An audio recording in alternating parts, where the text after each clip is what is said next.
Le 28 novembre 2022, Laurie Delostal annonçait sur ses réseaux sociaux être atteinte d'un cancer.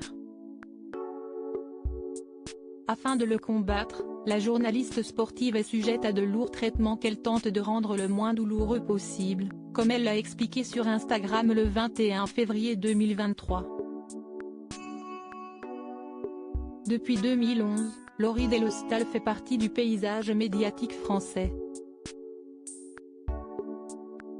Sur Canal+, la journaliste sportive, âgée aujourd'hui de 42 ans, a présenté tour à tour aussi bien des émissions de Formule 1 comme la grille avant chaque Grand Prix du dimanche, King of the Day, axé sur la Premier League, le prestigieux championnat de football anglais, ou encore Dimanche Soir Sport, toujours sur les antennes de chaînes cryptées.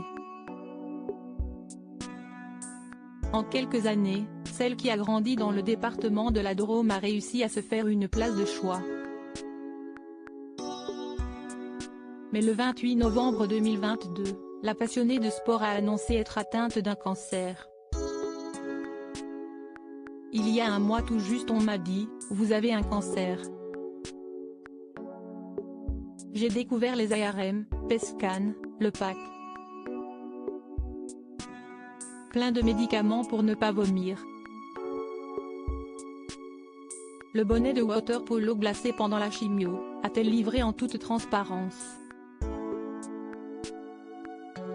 Aujourd'hui, c'était les 20 derniers entraîneurs du PSG le 6 février 2023, la compagne de Pierre Rabadan, ancien rugbyman, s'exprimait sur son compte Instagram, la semaine qui vient de s'achever, je suis allée aussi loin que l'on puisse aller avec des traitements qui reviennent inlassablement, en Chine fêter le nouvel an, mais ça tombe bien c'était à 10 minutes à pied de chez moi, déclarait-elle sur le ton de l'humour devant un décor typiquement chinois.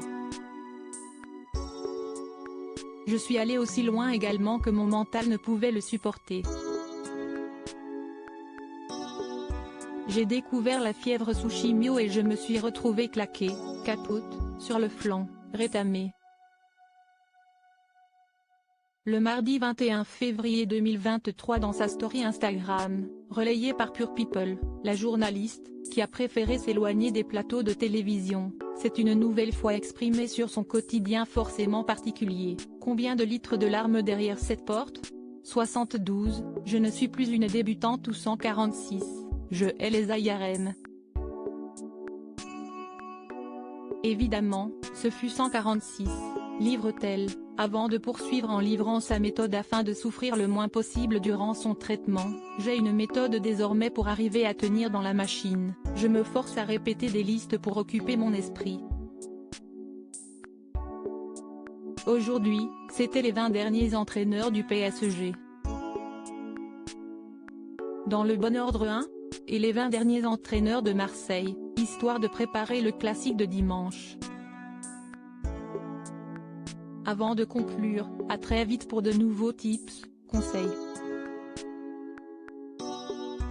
Une façon, aussi, de dédramatiser.